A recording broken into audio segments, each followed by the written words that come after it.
This is Audible. Dreamscape presents Dear Debbie by Freida McFadden. Narrated by Julia Whalen, January Lavoie, and Scott Brick. Chapter 1. From Dear Debbie Drafts File.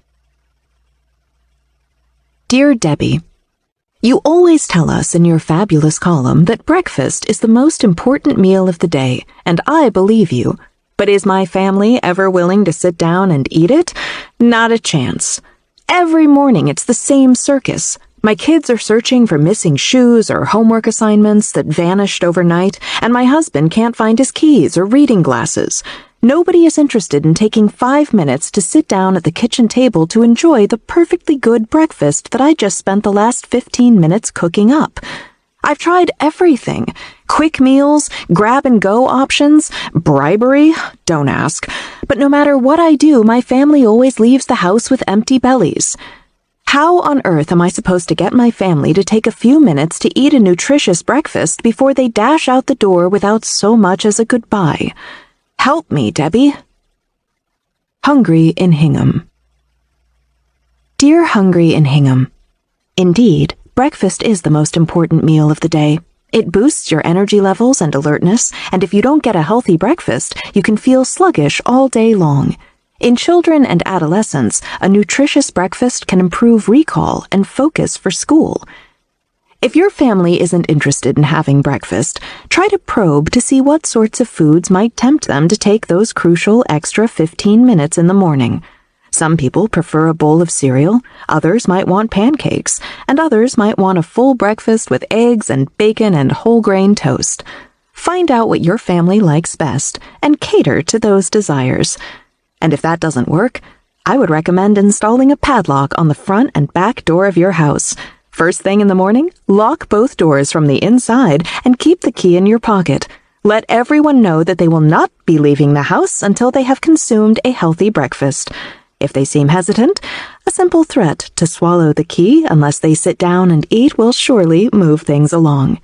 I have no doubt you will soon be enjoying a wonderful daily breakfast with your family. Debbie. Chapter 2. Debbie.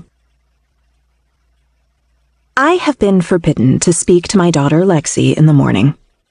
Lexi imposed this rule around when she started high school, and now that she is a senior, it remains rigidly in place.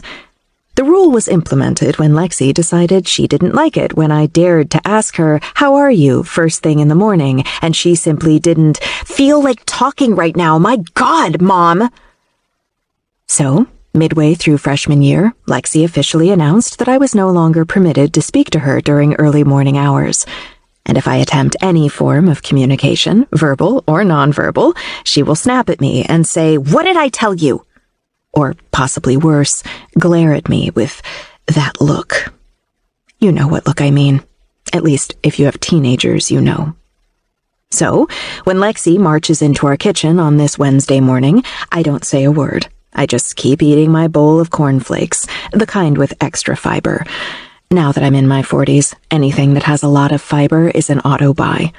It's easy to remember not to talk to Lexi, because she has a pair of giant headphones covering her ears. She's always wearing those headphones. It's possible they have fused with the temporal bones of her skull. Lexi has her hair in a messy ponytail that looks as though she tied it last night, or perhaps even several days ago and hasn't gotten around to adjusting it. She's wearing an oversized hoodie, which looks like something one might sleep in, and that impression is not helped by the fact that she's wearing plaid pajama pants. It's not pajama day at school or anything. This is what kids wear now. I find it distasteful, but on the other hand, I'm also jealous. I wish I could wear pajama pants every day. Between my two kids, Lexi is the one who looks like me, a fact I'm sure is terribly embarrassing to her. She has the same delicate bone structure in her face and a similar dark shade to her slightly wavy hair. Like me, schoolwork comes easy to her, which is why she's taking 4 AP classes this year and a number theory class because she already took AP Calculus BC last year. Like me, she might be a little too smart for her own good. Lexi doesn't